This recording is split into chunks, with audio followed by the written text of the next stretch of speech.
Hello and good morning. Happy August. This is Dr. Jackie Cawley from the Dallon Institute for Health and Growth and Wellness. Sorry. And sorry for some of the snafu. So you'll see this live version today. We had posted this for those of you who wanted to join with the link. I was having trouble starting that up. So despite the technical difficulties, we're live. So welcome everybody. As I mentioned, I'm Dr. Jackie Cawley and the author of Power Up, 7 Transformation Steps to Own Your Power and Have More Joy. Oops, there you go, in your life. I am joining you from Farmington, Maine on a really pretty little lake at a camp. And so that's why you'll see the beautiful surroundings. And it's wonderful being here in nature and having the time to spend with all of you. And I hope you will enjoy our conversation today. So the Power Up book, as I mentioned in previous book club sessions or in other live streaming that you've seen from me or videos, is a book that is really there to help you with your own personal journey to really move towards your best vision for yourself and to be intentional and very purposeful about where you want to go. And Power Up is an acronym, and each of the letters stands for a different step in the process. And today we're going to start with the very first step in the process and talk a little bit about pitfalls and what are some pearls to kind of help you as you move through some of the exercises and prompts that are in that particular chapter. What I'd like to do first is just read to you a quote from the beginning of the first section. The book's divided into 3 sections. If you get the book, you'll be able to see that, and I'll give you some information on that just a little bit later. But the first section is called Getting to Know You, because it's really about helping you build self-awareness and learn more about what's most essential and important to you in your life as you move forward, and really clarify and commit to where you want to be in the future. Commit to yourself. So I'd like to start with a quote. Let go of who you think you should be in order to be who you are. And that's a quote from Brene Brown, one of my favorite authors in the personal development and growth space. And I love that quote because it really, for me, reminds me that what's most important is what I want out of life and what I want for myself versus what other people think I should be or should be doing. And I want you just to kind of keep that quote in your mind as we go through today. So I wrote Power Up. If you haven't seen any of my videos or learned about Power Up from before, I mean, I think you probably have, but if you're part of the course right now, you'll see that I wrote Power Up as a way to help other people, because I found that the steps that I went through really helped me after I had a traumatic fall a couple of years ago and ended up breaking my neck, was in the hospital for a number of days, out of work for a number of weeks. And it gave me time to do a lot of reflection. And that's really what today's conversation is around reflection and clarity about what you want for your life. So I had always known that reflection was really important from just leadership development in general and develop myself as a person. And I remember having a mentor a number of years ago. He would take every Friday afternoon after work and he would listen to Beethoven and probably have a drink or something or a cup of coffee. And he would reflect upon the week and what went well, what could have been, a little bit better, and make choices from that. What I like to do is a little bit different. So, reflection for me is a combination of a couple of things. I find I reflect really well when I do this on a regular basis through walking, sort of like a meditative walking, but I like to walk. So I'll usually walk a number of miles on a given day. And I find that gives me time, especially if I'm in a natural place like this, to just let my mind kind of settle, go inward a little bit, and ask myself a few questions and kind of just see what comes forward for me as I look back on the day, the week, the last hour sometimes, around my behaviors and actions, my thoughts. And And the other thing that I like to do is journaling, and I think that can be really, really powerful. So regular reflection is really helpful because it helps you to understand yourself a lot better. It helps you to build self-awareness, and that is so key in your personal life and in your professional life, having that level of self-awareness so that you can make changes and pivot and identify where you have areas of opportunity. And I think that for me, one of the things that I've noticed about having regular reflection is that it also allows me to tap into my own inner wisdom. Our answers that we need are generally inside of ourselves. You don't have to look externally, although we often do. It's a chance for you to really tap into your inner wisdom and to listen to yourself and to trust yourself and to ask yourself some really good questions. And by pausing and building that self awareness, it really can be key to that personal growth and development. So I'll give you an example. Life just throws things at you, doesn't it? And so this past week, a family member ended up having a significant injury. It's going to require surgery next week. And as a result, our family was all up in arms trying to get everything taken care of to make sure that this person was pain-free, could get around, had what their needs taken care of, whatever they happened to be, because they had a lot of difficulty moving, etc. And it raised a lot of emotions because we all love this person very dearly and wanted the best for that individual. And sometimes when those emotions can get a little high and things become a little tense, people may not act in the best way possible. And I know that that was really true for me. So I know that yesterday, for whatever reason, I just kind of felt overwhelmed and really just spouted craziness a little bit, I guess. I just kind of was very angry and frustrated.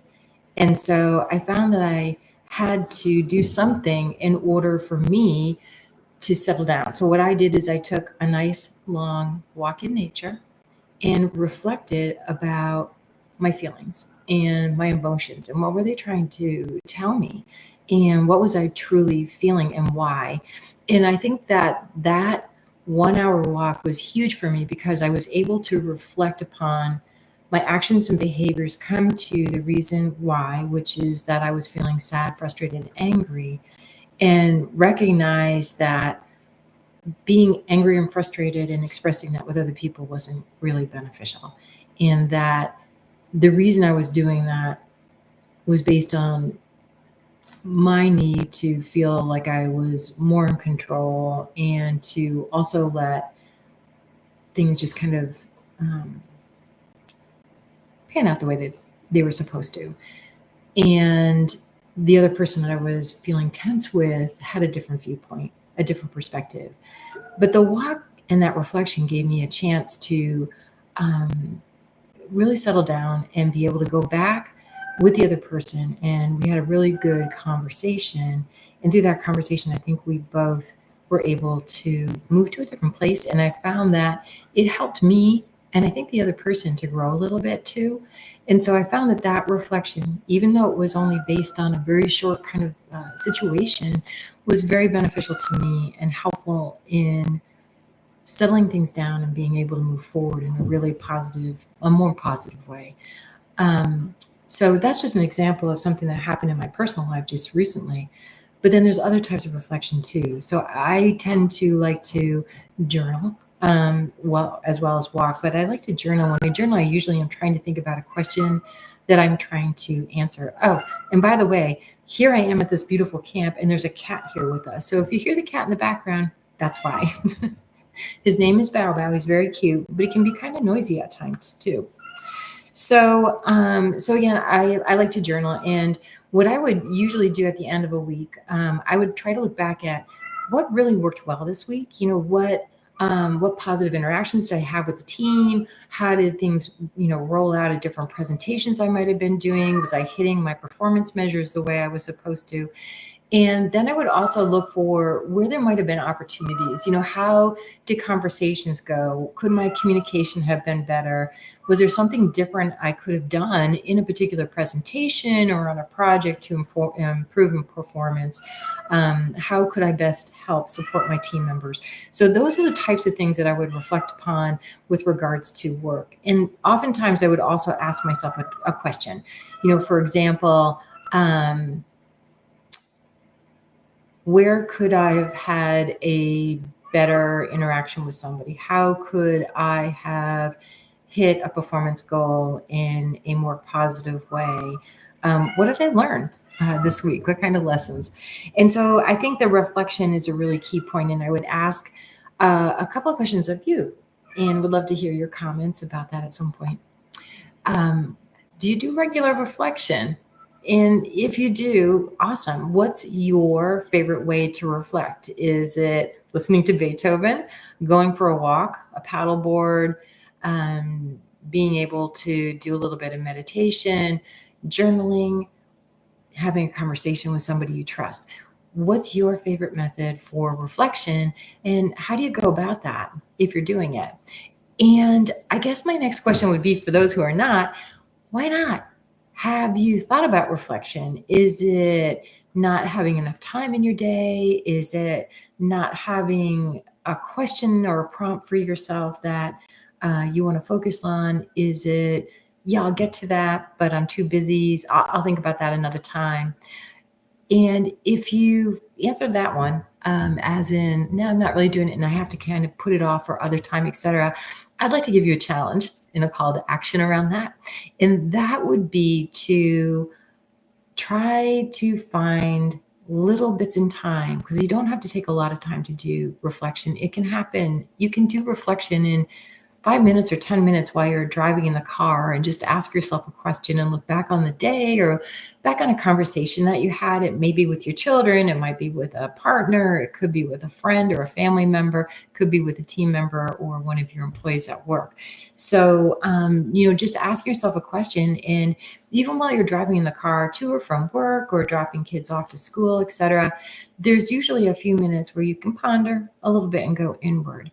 And so I would just I guess I would challenge you to take a few minutes and find even just small snippets of time for yourself to reflect and look for where you have grown, what lessons you have learned, and where you may be able to continue to grow and develop moving forward. And I would love to also hear your thoughts about reflection and what really works for you, and just what you've learned. So that's a little bit about reflection. So I'm going to move on now to a couple of other key aspects of the first chapter in the book. In the first chapter, it's called Pause. Take time to reflect and rediscover who you are. So if you're in the course and you've been following along with this, you'll notice that there's a number of prompts that get you to learn a little bit more about what's most essential and important to you. And the first is starting with values and being able to clarify your values and to ask yourself how you're working in this world, how you're being in this world, and is it in alignment with your values? The second step after you clarify your values is to then spend some time thinking about those things that you are passionate about. And when I talk about pause and rediscover, I think about rediscovering, because most of what you're passionate about, the things that you feel that you were called to do in your life, you knew these things when you were a younger you. And I look back and I see myself at 15, 16 years old, and I think back to that time, and I knew exactly what I wanted to be. I knew what was important to me. I knew what my passions were. And then for many of us, life happens, right? Things happen, financial situations, family requirements, the environment, the world, things just happen. And sometimes it can pull us off track a little bit. And that's why I think reflection and spending time to get clear on what's important to you, at least every year or two, is really important. and key and critical in continuing your development.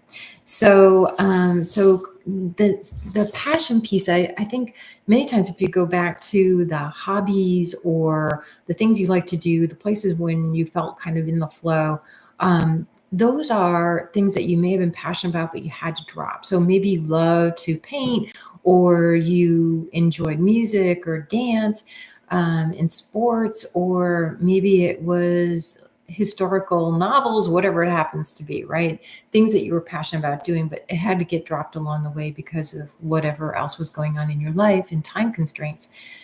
Being able to pull those back out and rediscover them can really help you as you start to move forward and develop a vision for your future self.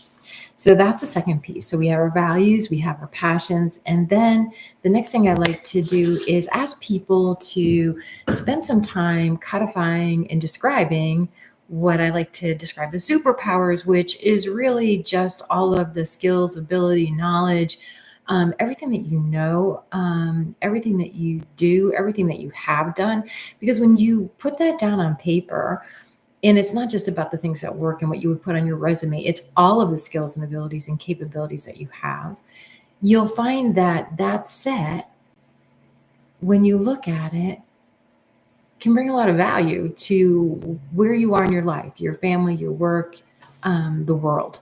And it can also really make you feel great because you've described all of the things that are unique about you. Because if we describe all these things together, no one has the same experiences, knowledge, skills, abilities, etc. So each one of us is unique, and each one of us is needed to bring all that we have to the table and share it with the world. And it can just make you feel good about yourself too.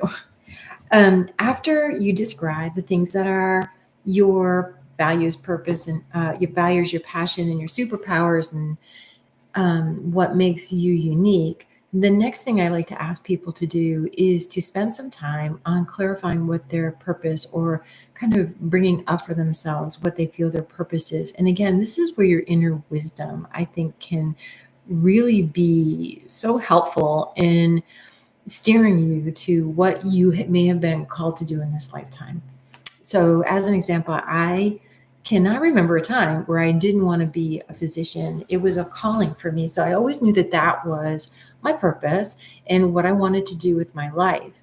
And there were other things that I was really key on having in my life too, or knowing that I wanted as part of my purpose, and that was to have a family, to raise children, and to be able to create a home life that was special and just really wonderful. So I wanted those things. And as I became a physician, it became clear to me that I had sort of a three-part purpose in my professional world. And that was to be a healer, which I did as a physician, to be a teacher, which I feel is part of the role of being a physician, because you're working with people and you're teaching them things on how to help them support their health and wellness. And I was also able to teach others how to be a physician, and that was really wonderful. And now I'm helping people in teaching a different way, through a book and through things like this and the online course. And then the third part for me was being a leader. So healer, teacher, leader, these were all part of what I felt my purpose in life was. And I had the ability to lead in several healthcare organizations and academic settings, and build programs and create new ways of care delivery, and to try to help improve healthcare. Healthcare is a tough place right now. So much going on in healthcare and in the world in general. But that was always my purpose in my life, was healer, teacher, leader, and it's something that I've tried to continue to do as I've moved throughout my professional life, along with in my personal life, having and building a family with my husband and 2 children. So I would love for you to spend some time really reflecting on what you feel your calling is, what your purpose is, the thing that just kind of pulls you, calls to your heart. because that'll help you as we move to one of the big things that I wanted you to focus on as you're moving through that first step in this process, and that is developing a personal vision statement for you. Now, why a personal vision statement? We use this all the time in business and in healthcare organizations, in other industries as well. And what we would do with regards to a vision is spend some time thinking about what our mission is or our purpose. And just like your purpose, organizations will have a purpose, for example, like keeping the community healthy and well. And through that mission, you describe what you really want as part of a vision. So, for example, with my own company, the Dillon Institute for Growth and Wellness, my vision is to help support other people in their personal development journey and in achieving holistic sense of wellness, physical, emotional, mental, spiritual. And so that's what my vision is for my organization. My personal vision is to write more books and to be able to hold retreats and events and sessions like this in order to help people in their journeys and to support them and to learn from them and to continue to grow. And so having a vision statement and being able to be really clear about that can be very helpful because it'll allow you to intentionally work towards your goals on a regular basis until you achieve them. When I talk to people about a personal vision statement, it's something that you want to put out there for yourself to move towards your future self, your future best, most authentic person that you want to be and what you want to achieve out about 18 months to 2 years, not to really go too much further than that. And that's your mission is always the same, but your vision may change a little bit depending on everything else that's going on in the world and what you want to do with your life. And we find that with organizations too, that every so often they may modify or adjust what their vision is and also what their long-term strategies and goals are.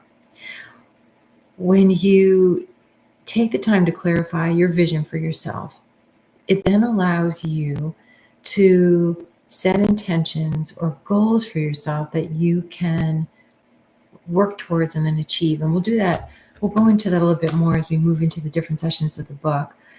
But most importantly is trying to figure out what that vision statement for you is. And then there's a couple pitfalls that people roll into when they're trying to do this work. And oftentimes they'll do all of the steps and prompts that we talked about earlier. And then when it comes time to actually putting the statement down in writing, people will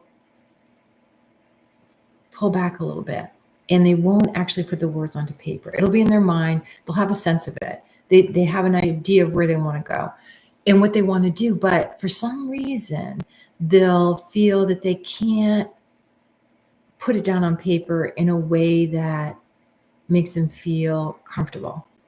And so often I'll tell people, well, if that's the case, don't start with a paragraph or 2 to 3 sentences on something. Start with how you want to feel. If you were to look at now versus where you want to go in a year and a half or 2 years, what do you want to feel? Where do you want to be? What does it look like? And start to describe that for yourself so that even if it's just small snippets of words that you kind of start to put together. I want to feel safe. I want to feel loved. I want to feel happy. I want to be in Sedona and go for hikes in the Red Hills. Or I want to be in Costa Rica and live near the rainforest, or whatever it happens to be for you. I want a beautiful apartment that has a gorgeous view and is within my budget in New York City. So I'm just making this up, but what you can do is start to think about how you want to feel, where you want to be, and then kind of describe it for yourself. And take the pieces of work that you've done and the other prompts around your values, your purpose, your passions, etc., and just put those together on paper and then see if you can start to string together some of those thoughts into 2 to 3 sentences that make sense for you, such as, I want to be an author with a blog and a podcast and hold really cool retreats in places like Clearwater Beach or Sedona and have events with people where we can learn from one another and I can continue to help and support and help people grow. So that's just one example. That's my example for the next year. So that's just one example that you can start to take the things that you worked on in the previous prompts and string them together to start to craft and clarify your personal vision for yourself. And it doesn't have to, none of this is written in stone. So you can change it and you can modify it and you can edit it. And that's why doing this on a regular basis, once a year or so is really key, because it allows you to make the adjustments that you need to. Now, if you have done a vision statement in the past, I would love to hear from you, or for you to kind of reflect upon how that went for you. And if you haven't done this in the past, what I'd like for you to do is to reflect and maybe journal or have a conversation with somebody on why not? What was holding you back? What fear or thought that you might fail if you put this down on paper? Is it that it's too real for you and that makes it kind of scary? Is it not ready to commit yet to making the changes of what you might need to do to reach that goal? Is it not sure how to? So there's a lot of different pitfalls that can kind of come in, or barriers that can kind of come in for people that will keep them from putting this down onto paper for themselves. So I'd like for you to either, share some comments, or for you to at least reflect upon why not, and then call you to start your vision statement and to clarify that so that you can commit to it and move forward with that and get to where you really want to be in this world, what you really want to be in this life. It's all there inside of you. You just have to let it out. And by putting it on paper, as scary as it might seem, it does allow it for it to be real. And then once you have that statement written down, you can take one tiny piece of it and set an intention for just 1 week or 1 month to help you move towards that longer term vision and goal. And this all has to do with a couple keywords, and I want you to think about them: intention, clarity, and focus. If you don't know where you want to go, any road will take you there, right? You've heard that saying before, and it's really true. So if you're not clear, you're not intentional, then you don't know where you want to go, and you'll just continue to kind of bounce around. And then when someone offers you a promotion, or like myself, about a year and a half ago, I had my position eliminated. I had to think about sort of what that next step is for me. If you're just bouncing along and not really sure about where it is you want to go, then anything kind of looks good and you just kind of move to the next spot in almost a blind way, I guess. And then you may not be very happy with the results or outcomes you get. You'll be a lot more happy if you are intentional and have that clarity of where you want to be, so that you can continue to move in that place. And it might seem like it takes longer to get there than you want it to. And sometimes the steps that you have to take are little tiny baby steps in order to get there. But every action and every step helps you on your way, and it all adds up in the end.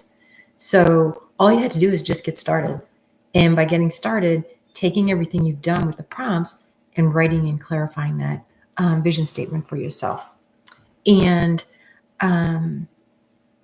there's the ease of doing one, and some people will find this pretty easy, like it just pours out of them. And then there's the dis-ease from doing that.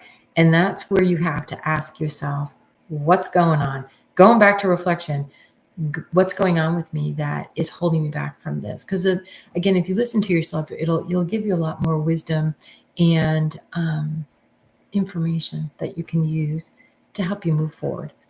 And if your vision statement takes you 2 weeks to craft, That's okay. You take as long as you need to. This is a journey. And so it's never about getting to the destination necessarily. It's really about the journey in and of itself. And as long as you're moving forward, that's good enough. And you should be happy with that. So if one day all you can write down is how you want to feel in a year and a half or 2 years, that's awesome. If you want to add to that where you envision yourself being and doing, that's perfect too. Take a step at a time until you feel comfortable pulling those things together to get your vision statement, but don't not do it. Take the time to make sure that you're crafting that. And then when you look at it, make sure that it aligns with your values and everything that you place down through the exercises and prompts previous to that. I would like to, one of my goals for these drop-in sessions, and it's the first week of August. It's summer. School starts back in Florida pretty soon and down south. Up here, they still have another few weeks. But it's a busy time of year. And so I'm not surprised that we didn't have a whole lot of people sign up for the session today. And that's okay. That's perfectly okay. So if you're watching this at a later date and you've gotten the book, then and you've written your vision statement, I want to ask you, as you went through the prompts, particularly writing the vision statement, what was going through your mind? How did you feel? What emotions were you having? Because my goal from all of this in the future is that we will have a community of folks doing this work together, and that will be able to learn from one another and just kind of share and build community and bonds as we go through this process. It's really important to stay connected and have community just as human beings. And so I would love to know what was going through your mind as you were going through this process and getting that clarity and finally putting your vision statement down on paper, because it can be a little nerve-wracking, but it's also really empowering when you identify everything that you bring to the table and to the world every day and the value that you bring, and get clarity about where you want to be with the next phase of your life. So a couple of points. When you talk about values, they're really the core principles and standards that you hold most dear and that you bounce your decisions off. They're the things that are really going to help you with your decisions. So that's just something to make sure that whenever you're making decisions, you're kind of bouncing them off values. Your body will tell you if you are doing something that does not align with your values. Generally, it will make you feel very uncomfortable, and that discomfort is because your brain is basically telling you that what's going on is not consistent with what is important to you. So listen to your body. Your body will tell you when things are not consistent with what is most aligned with what's important to you. And you're the only one on this planet who's you, with all the unique capabilities and talents and skills and knowledge and experiences that you have. So don't be afraid to share them with the world. I know that I struggled with being vulnerable. Even putting this book out was a scary thing for me. And I knew it was the right thing to do. I knew it was something that I'd always wanted to do. And sometimes it can be a little bit scary to put yourself out there like that. But by codifying all of those things and sharing them with the world, you're making the world a better place, and you're making yourself a lot happier too. So make sure that you give yourself credit for everything that you are, everything that you know, everything that you do in your home life, in your professional life, for the world. And don't be afraid to share your gifts. The world needs them right now. The world needs you. And so it's really important that you show up and be willing to share yourself. And then with your purpose, once you become clear on what it is that you really feel called to do and the things that you're most passionate about, you will start to identify that future vision for yourself and where you want to go. And we'll be here with you on the journey. So if you are seeing this today and you haven't gotten the book, you can get the book off of my website. It's DeLonInstitute.com. And there's an ability for you to get the book there and also join up for the course, which we'd love for you to do. And I'll work out the technical difficulties for the live sessions next time. So as people drop in, they'll be able to use the links more appropriately. And it will actually work. So I apologize for that today. Life happens. And you can also get the book if you want on an platform through Amazon, Balboa Press, or through Barnes & Noble. So there's multiple ways that you can get the book if you'd like it. If you want to get the whole package and have the sessions, just go to the website and you will see where you can get a signed copy of the book by myself, along with all of the modules that you can follow along with, and a workbook that will help you with some of the prompts and has some extra reflection questions. And then we'll continue these drop-in sessions on a monthly basis. Right now, we're holding them on Saturday mornings between 10 and about 11:15. And so that might not be the best time frame. So if you have other time frames that you think might work better, a Friday afternoon, a lunchtime, etc., just drop us a note and we will make adjustments for that for sure. Again, today is all about calling you to take time in your life, even if it's sitting in the car at a red light, to do some reflection and listen to your inner wisdom and to see where you have opportunities to move forward in a different way on your journey and what's most important to you and the lessons that you've learned. And then the second call to action is to set up your vision statement for yourself by going through all of the exercises and prompts that are in the first chapter of the book titled Pause. So I will sign off for now. I thank you for joining us and look forward to having a session next month where hopefully it'll be more than just me and the cat. So have a great day and talk to you soon.